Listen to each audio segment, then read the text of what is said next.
Doutora Gisele Kravichin está me vendo aqui, mas eles me baixam, doutora, e aí eu não consigo, tal. Doutora Gisele Kravichin, advogada previdenciária, e esta previdência é uma questão interessante. A senhora sabe que eu andei lendo ultimamente alguns livros de grandes milionários americanos, camaradas que não estão preocupados com a aposentadoria, dizendo que a aposentadoria como nós conhecemos, esta previdência social como nós a conhecemos hoje ainda, tem os dias contadíssimos.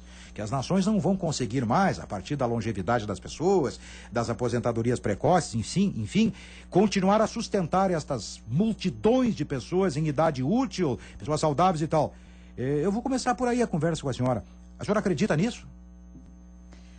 Bem, primeiro é importante ressaltar que o INSS, que é o regime geral de previdência que a gente tem no país, ele é contributivo. Então, existe uma contrapartida do Estado para uma contribuição que o segurado faz. Né? Com exceção dos rurais, que entraram numa exceção ali da regra, a pessoa só vai se aposentar se tiver contribuído. O que se confunde muito é a previdência social com a assistência social. A assistência social não precisa de contribuição, são os benefícios para o idoso maior de 60 anos ou para o deficiente físico, desde que comprovados alguns requisitos legais, que entre eles é a baixa renda, né? A previdência social, não, ela depende de contribuição. Então, você se filia ou trabalhando ou contribuindo como facultativo, como contribuinte individual. Os empresários fazem a contribuição mensal e vão ter no final do período estabelecido por lei, que hoje em dia são 35 anos para homem e 30 anos para mulher, vão ter o direito da contrapartida, que é o quê? O Estado pagar para ele uma aposentadoria calculada hoje com base nas 80% maiores contribuições dessa pessoa desde 94. Então, hoje em dia, o INSS já sofreu várias modificações na forma de cálculo, sempre buscando o quê? Buscando que o período contributivo fique maior e que a aposentadoria tenha uma relação mais direta com o que foi efetivamente contribuído pelas pessoas. Então, uma época, a contribuição que valia para cálculo de aposentadoria eram só os últimos 3 anos. Então, a pessoa podia fraudar o sistema aumentando nos últimos 3 anos apenas a contribuição e vai receber uma aposentadoria longa de um valor que, na verdade, não tem tanta relação com o que ela efetivamente contribuiu para o sistema. Hoje em dia, o período contributivo se elastou bastante. Então, hoje em dia, ele é bem maior. Ele tem todos os salários de contribuição desde julho de 94 até a data da concessão da aposentadoria, excluindo apenas os 20% menores. Isso faz com que o cálculo já leve em consideração mais o valor efetivamente contribuído. Então, quem começa a contribui muito tempo sobre o mínimo, vai ter uma aposentadoria diminuída, ainda que no final do seu tempo laboral, perto da aposentadoria, ele aumente a contribuição para o teto, né? Agora, claro, problemas na previdência geral, na previdência do INSS, que já se tentou fazer algumas modificações, é com relação à expectativa de sobrevida das pessoas, que vem aumentando gradativamente por evolução científica, da medicina, melhora na qualidade de vida da população em geral. Então, tudo isso vai influir numa vida mais longa, consequentemente, num pagamento de aposentadoria por mais tempo. Mas isso pode ser resolvido e já foram incluídas aqui no nosso sistema algumas técnicas atuariais para diminuir o valor da aposentadoria para que ela possa ser paga por mais tempo. Isso é que hoje em dia se tem é o fator previdenciário, que ele leva em consideração na concessão da aposentadoria por tempo de contribuição, que é para quem, ou por idade, leva em consideração a expectativa de sobrevida média dessa pessoa. Então, quantos anos, teoricamente, essa aposentadoria vai ser paga dali para frente, né? Então, tudo isso, os regimes do mundo todo já vêm se adaptando a essa longevidade da população, esse aumento na expectativa de sobrevida. Então, o nosso regime, o INSS, já tem regras incluídas no cálculo da aposentadoria para que, inclusive, a pessoa recebe menos do que teria direito pelo cálculo, mas porque ela vai receber por mais tempo. Quem fica contribuindo por mais tempo, mesmo já tendo os 35 anos quando o homem ou 30 a mulher, ela vai receber uma aposentadoria um pouco maior do que tivesse se aposentado antes. Isso é uma forma Antes, mas na data limite, por exemplo. É, assim, hoje em dia, no regime geral, no INSS, não existe idade mínima para aposentadoria, tá? Não existe, para aposentadoria integral. Então, quem vai se aposentar com 30 anos se mulher ou 35 anos se homem, pode se aposentar na data que implementar os 35 anos. Tá. A regra... O cara deixou mais 5, por exemplo. Ficou mais 5 anos. Esses 5 anos vão interferir de forma positiva no valor da aposentadoria dele. Se ele se aposentar muito cedo, a expectativa de sobrevida dele é muito alta, é maior.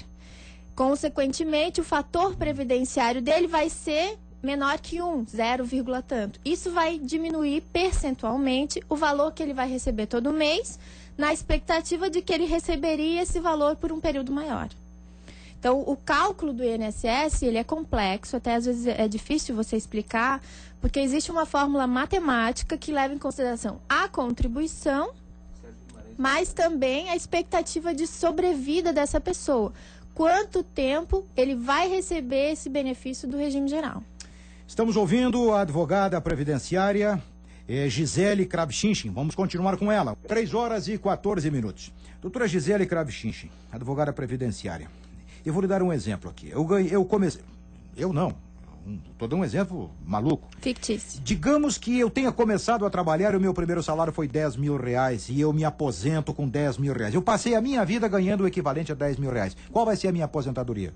No INSS, o valor máximo pago de benefício é hoje, depois do último reajuste de segunda-feira, R$ 3.038,99. R$3.038. E 99 centavos. Alguém vai ganhar R$ 3.038 tendo salários menores que o meu ao longo da vida? O cálculo é feito com base nas contribuições. Então, se a pessoa contribuiu com menos, ela vai ter os salários da contribuição dela corrigidos pelo índice que hoje em dia é o INPC, tá? E o cálculo vai ser feito excluindo-se as 20 menores, somando-se as 80% maiores e dividido pelo número que forem, né? Não, o que eu quero lhe perguntar é o seguinte: alguém pode ganhar, duas pessoas podem ganhar 3.038, por exemplo, de aposentadoria, com contribuições diferenciadas? Um contribui com mais e outro com menos? É porque, assim, existe teto tanto no recebimento quanto na contribuição. Então, mesmo quem recebe R$10 mil, não contribui sobre R$10 mil.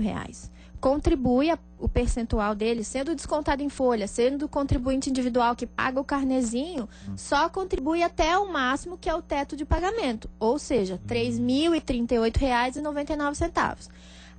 O percentual do valor pago para o INSS é 20% até o teto máximo. A partir disso, quem quiser receber mais vai ter que ir para a previdência privada, que são os bancos, que são as previdências associativas, como a ABPREV, que são as previdências também de empresas públicas, como a Petros, a Celos.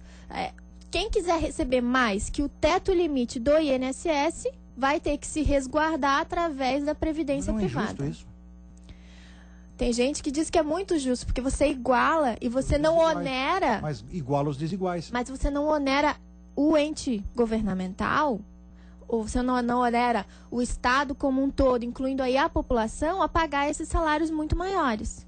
Então, quem quiser receber mais do que o limite do teto do INSS, pode fazer sua poupança, pode investir em imóveis ou pode recorrer à previdência privada e vai ter um fundo de capitalização vinculado com as suas contribuições. Se você contribuir 10 mil, no final do tempo de contribuição que você mesmo determina, que é a previdência privada, você tem uma liberdade muito maior de estipular as regras da tua aposentadoria.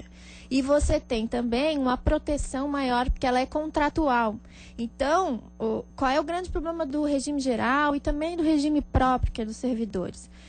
O governo, quando ele começa a perceber que o caixa não está fechando do jeito que eles querem que feche, eles começam com as reformas. Então, tanto o INSS como os servidores já sofreram muito com essem reformas e vem sendo essas modificações periódicas vem geralmente para prejudicá-los. Estão querendo incluir a idade mínima no INSS, já colocaram idade mínima para os servidores, tiraram a paridade de reajuste para os servidores. Então, quem está na ativa não recebe o mesmo, aliás, quem está aposentado não vai receber o mesmo que quem está na ativa, claro, entrando no sistema daqui para frente.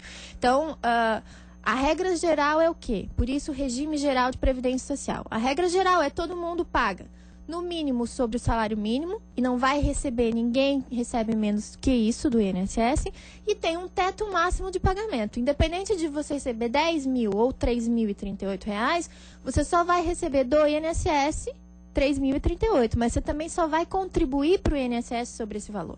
O excedente disso, você escolhe o que você vai fazer. Se você quer se garantir para, na aposentadoria, ter uma renda e manter a qualidade de vida que você tinha antes, e você não está dentro do limite de teto do INSS, você vai procurar a previdência privada e daí você vai procurar aquilo que melhor lhe parecer. Vai procurar um fundo associativo, vai procurar um banco, aquilo que está disponível no mercado, pesquisando de acordo com os juros, com as formas de retorno. Você vai ter o teu fundo e você vai poder sacar ele quando você quiser. O dinheiro é teu, tá lá, coisa que no INSS não é bem assim, né? O dinheiro não é teu, o dinheiro é solidário, é do grupo.